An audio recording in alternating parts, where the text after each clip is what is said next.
Thanks for joining us for In Focus tonight. You know, we've all done it. Headed straight to the internet to order tickets for an event. But some customers are saying they're shelling out big bucks and never getting the tickets to the game. A viewer reached out to us after she says she lost nearly $400 to a fluky ticket company.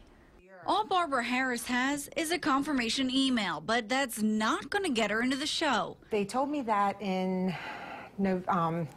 March or April I would receive the tickets. In November, she ordered 2 tickets to an April showing of Wicked, the perfect Christmas gift, she thought, for her son. It's aggravating because you want to, you go to these, websites and you think you're doing something right, you think you're doing something good, you feel good about what you're doing, and then it's all messed up. It's like it isn't happening to me. She went to an online marketplace that told her the seller who would actually be sending the tickets was a company called Number 1 Tickets. They assured me that my tickets were good. I got a confirmation and everything, on email. 2 months before the show, the online marketplace called Harris to say they were no longer affiliated with that vendor. But not to worry, her e-ticket should still arrive without a problem. Come the end of March, beginning of April, still no tickets. Even now, almost a month after the show date, she's still ticketless and out the $339 she paid. The company doesn't even take the time to respond to BBB on behalf of the consumer seeking relief. Houston-based Number 1 Tickets is no stranger to the BBB. They've got an F rating and boast 59 complaints, 29 of them within the past year alone. It all stems from a pattern of complaints.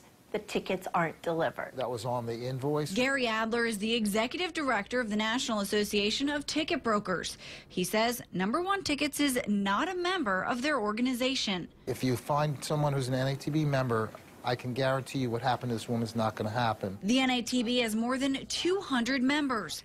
They work to regulate the industry and focus on consumer protection and ethical selling procedures. We're the first ones to try to weed out these bad apples because, my constituents are the ones that suffer the most when these things happen. He says unlike some of the businesses floating around online, they make sure their customers are treated right. If you're guaranteed a ticket from an NATB member and you don't get that ticket, they don't just give you a refund. They've got to give 200% of the price you paid. I think everyone should work with the consumer because we're all on, again, we have to keep our side of the street clean. He says the best thing you can do is some research. Do your homework. Don't just go out and, buy the first thing you see. Do your homework because there's a lot of information out there. We tried contacting Number 1 Tickets. They haven't answered the phone, and so far, they haven't responded to my emails.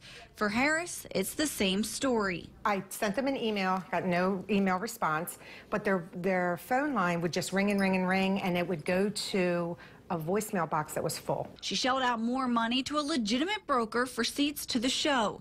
But she says in place of missing tickets comes an added headache and unwanted stress. Hopefully, we can do something about it. I hope that they can, this conversation or somebody hears our conversation that can go to them and make a difference. Adler says if something looks to be way out of the ordinary, that's a red flag.